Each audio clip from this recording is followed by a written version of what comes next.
All right, guys, so next lesson is lesson 1.1 and it's solving equations, okay? Before we get started on some examples, we're going to go over some basic algebraic properties, okay? All right, guys, here I have a very, very basic linear equation, and it's considered a one step. If I wanted to isolate x, I would basically do the inverse property, and I would get rid of the 4. So the inverse of addition would be subtraction. So I would subtract 4 to both sides of the equal sign, okay? Whatever I do to one side of the equal sign, I do to the other side. So basically, I do the opposite, and the property that I used here would be addition property. I'm sorry, subtraction property. Okay, it's what I actually used. So this is subtraction property of equality. Why? Because I subtracted 4 to both sides. So subtraction because I subtracted. Okay. Of course, we know the answer, but I don't care for solving. I'm just telling you what the property we used, okay? All right, let's do another one. Again, here we have a very basic linear equation. If I wanted to isolate x, I would have to get rid of the 6 by doing the inverse property, okay? Inverse basically just means opposite. So I would add 6 to both sides, okay? That's would basically leave me x on the left-hand side. So the property that I used here, because whatever I did to one side, I did to the other side, would be addition property of equality. Okay. Or, yeah, property of equality. Well, this is the addition property. Again, it's because I added. So very common sense, and hopefully it's making sense to you, okay? All right, let's try another one. For this next one, I have a fraction, x over 2 equals 3. Whenever you see a fraction in math, that's the same as the division operation. So the inverse property of division would be multiplication. So to isolate x, I would get rid of the 2 by multiplying 2 to both sides of the equal sign, okay? Basically, these 2's would cancel out. So what property did I use? I used the multiplication property. I don't know how to spell. Multiplication property of equality. Okay. But again, it's multiplication because I'm doing the opposite, okay? Just remember, whenever you see division, the opposite of division is multiplication. All right, let's try another one. Okay, the next property, this linear equation is 2x equals 6. If I wanted to isolate x, whenever you see a number and a letter right next to each other, that means multiplication. So the inverse would be division. So I would divide by 2 to both sides. So which property did I just use? I used division.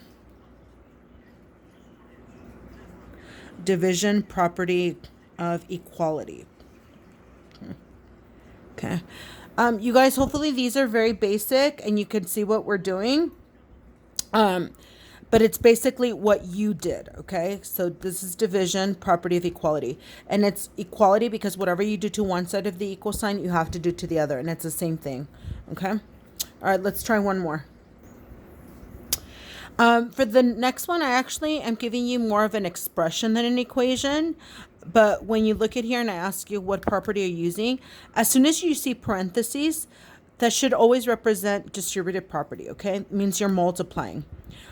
So what you would multiply is the 3 times the x and the 3 times the 2. So you would be distributing so that you end up with 3x plus 6, okay? And this is distribution property. Okay. All right, let's take a look at a couple of problems because you're going to have to solve and justify. And I'll show you how to do that. All right, guys, in the first example, we have this expression, and it's 3x minus 2 equals 6. On the left-hand side, you're going to solve, and on the right-hand side, you're going to justify, okay? So here we go. Just so you guys know, in the solving part, that's where you do all the computation. And in the justification part, that's where you write all your reasons. Okay, so And I should have the same number of steps here as I do here, okay? They should match up. So my very first step, what I'm going to do is just copy down the problem. And for number 1, justification, you're going to write given, okay? This is kind of how we do geometric proofs. So this is the first one. It's always given. Now, step number 2 is, what are you going to do? What's the very first thing you're going to do is to start isolating x, okay? Now, this is kind of a hint that I always tell my students is look for the term with the variable, with the letter, and then put a box around it. Don't touch it. Leave it alone, okay? So what you're going to do, and you always want to look at the side where the term is at. So you're going to ignore the 6. So everything to the left of the equation. So we want to get rid of that 2 basically by adding 2 to both sides. Now listen to what I'm going to do. Everything that in red, I'm just going to do here. You can do mental math or you can write it down. But in step 2, I'm actually only going to write my result. So what do I get as a result of adding 2? I end up with 3x equals 8. Okay? So 3x equals 8, and that's a result of adding 2. So for number 2, my justification is, what did I do to get this? Well, notice what's in red, I added 2. So right here, I would say addition property. That's what I used, addition property. And you can abbreviate, okay? Now, you know you're done when you solve for x, so we're not done because we still have a coefficient in front of the x. So for number 3, now that I have the term by itself, what I want to do is I want to get rid of the 3. Remember what I said earlier? A number and a letter right next to each other means multiplication. So the inverse property or the opposite would be to divide. So we want to divide by 3. Again, I'm using red because that's not what I'm writing in my third step. Okay? I only write my third step, the result. So what's the result of dividing by 3? Well, 3 doesn't go into 8 evenly, so I have to leave it as a fraction. 8 over 3, okay? The stuff in red, you can either do mental math or just kind of write it on the side, okay? So step number 3, what property did I use?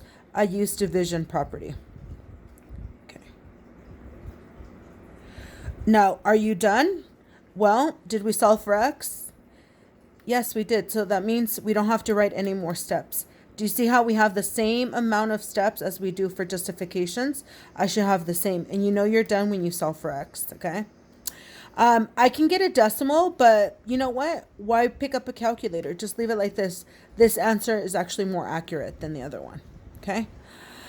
All right, let's do one more together. All right, guys, for part B, we have 1/2 x plus 4 equals 10. Again, I want to solve here and justify here. Okay, so for the first step, remember what I said is copy it down. And for my justification, it's just given. Okay. Honestly, guys, unless anything changes, 99.9% of the time it's given. I mean, I could basically say 100%, but there's sometimes those really weird exceptions to the rules, okay? But for now, just remember, step number 1 is always the problem, and justifications will always be given, okay? Now you have to work on solving it. So step number 2, remember, our goal is to isolate x, so never touch the term with x. Notice x is on the left-hand side of the equal sign, so concentrate on isolating that and getting rid of any other terms.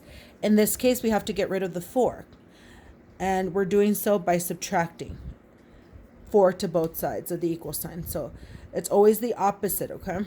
So what are we left with? We're left with 1/2 x equals, well, 4 minus 4, that cancels out, but 10 minus 4 gives you 6. So for step number 2, I end up with 1/2 x equals 6, and my justification, I subtracted 4, so I could just write subtraction property. Okay. So I hope your understanding here is I'm writing everything that I'm actually doing, okay? What did I do to get this? Okay, this is my result. This is what I did to get that, okay? All right, for step number 3, again, a number times a variable That means multiplication. So the way that I can get rid of a half is actually by multiplying by the inverse, okay? Or by dividing by half. Now, if you're wondering what's 6 divided by half, it's the same as multiplying by the inverse. So what I usually tell my students is, you know what, whenever you see a fraction, that's kind of the exception to the rule, okay? Whenever you see a fraction, multiply by the reciprocal. What's the reciprocal of 1/2? 2. Okay? Because what's 1/2 times 2? 1. And so they'll cancel out. So you're going to multiply. Okay? And you can use a calculator to check that. Okay? Dividing by a half is the same as multiplying by the reciprocal. So in step number 3, I end up with 1/2 x. Oops. Sorry. I only want my result. The 1/2 and the 2 cancel out. So I'm only left with x equals 12. So in step number 3, what did I do? I multiplied. Okay? So multiplication.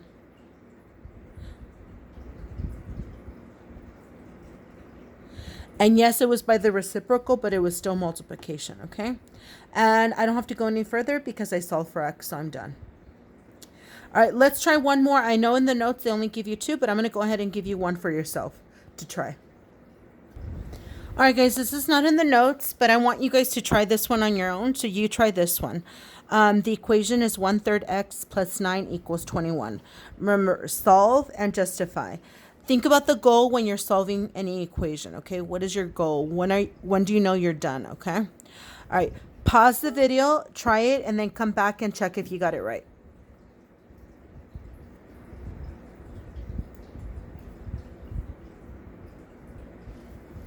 All right, guys, hopefully you tried it on your own, and this is what you should have gotten. In the previous one, I showed you the work here on the side, and I didn't show you the work this time because you could do mental math or do it as side work.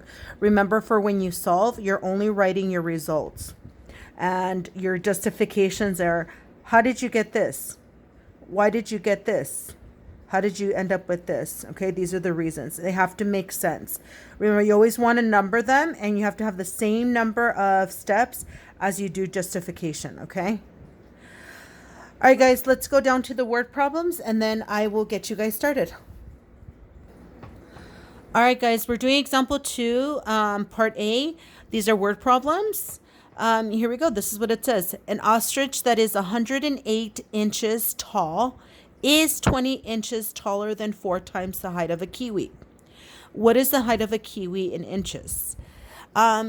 Just in case if you're wondering, a kiwi is actually a type of bird. We're not talking about kiwi the fruit, okay?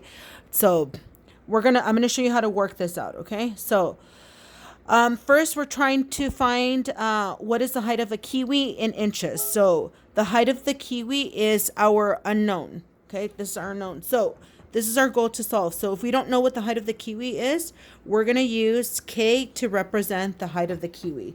So the first thing is figure out what you're trying to solve and maybe give it a variable. Because if you notice, they actually gave you the ostrich's height, which is 108 inches. Okay. And they compare it to the height of the kiwi. See where it says is represents equal signs and says the ostrich is 108 inches tall, is 20 inches taller than 4 times the height of the kiwi.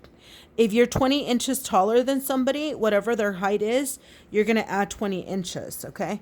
And it says 4 times the height of the kiwi. It's 4K. So again, I want to remind you, an ostrich that is 108 inches. We already know this is the height of the ostrich. They're comparing it to the height of the kiwi. They're saying in comparison to the height of the kiwi, it is 4 times the height of the kiwi plus an additional 20 inches. And this is my equation. Now, all you have to do is solve it, okay? So here we go. If we're starting to solve for K, I put a box around K. Meaning I don't touch that, okay? So we have to get rid of the 20. So see how it's 20 plus 4K? I want to do the inverse, the opposite. So I'm going to subtract 20 to both sides. Okay, whatever you do to one side, do it to the other, just to kind of balance it off. Okay, what am I left with? 108 minus 20 gives you 88 equals 20 minus 20 cancels out, and we're left with 4K. Okay. All right. Remember, our goal is to solve for K, the height of the kiwi. So a number with the letter means multiplication. So the opposite would be to divide, and I divide both sides. So 4 divided by 4 should just be K. 88 divided by 4 should be 22. So my answer would be 22 equals K, or I could just write it as K equals 22. Now, don't forget, what was K? K was the height of the kiwi, and we want to write it in inches. So 22 inches.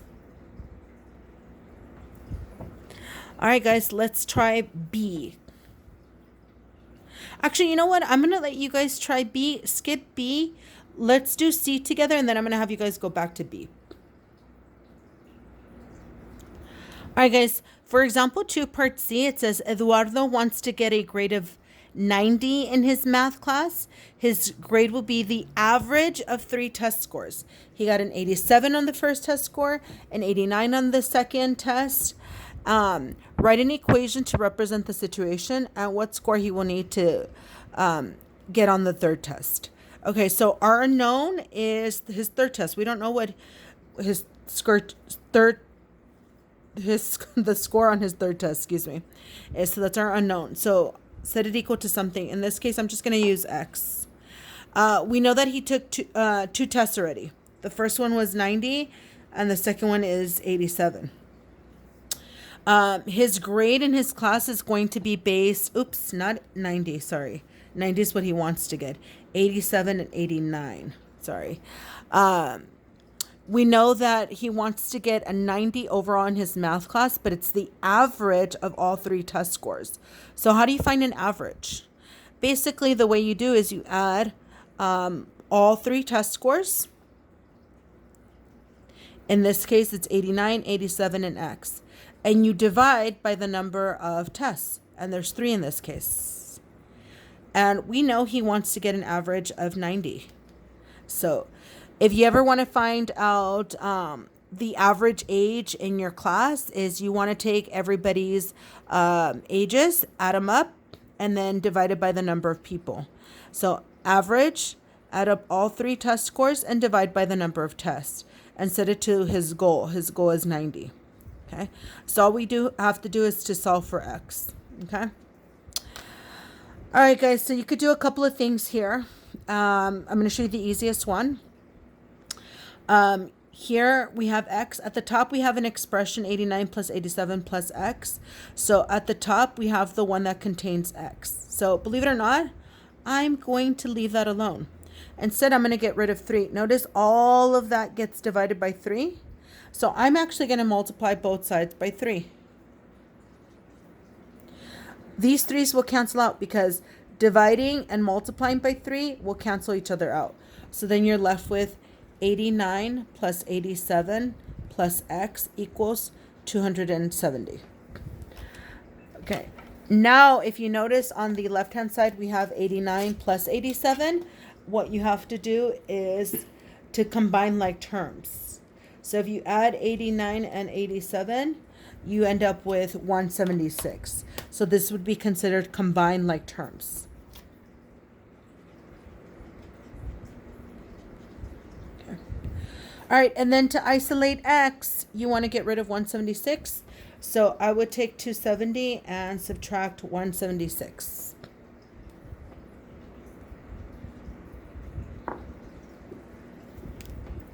And my answer is X equals 94. So what did we just solve for? We solved for his third test score. So if I ask you what score will he need on his third test, he would need a 94. And then that would give him an overall average of 90 on his class, his math class. All right, let's move on to the last question. All right, guys, the last one we're doing is part B, and it says an emu that measures 60 inches in height is 70 inches less than 5 times the height of a kakapo. What is the height of a kakapo in inches? By the way, emu and kakapo are both birds, okay? So remember, you don't know the height of the kakapo, so why don't you guys use K? All right, pause the video, see if you can try it on your own, solve for it, and then come back for the answer, okay? But pause the video, guys.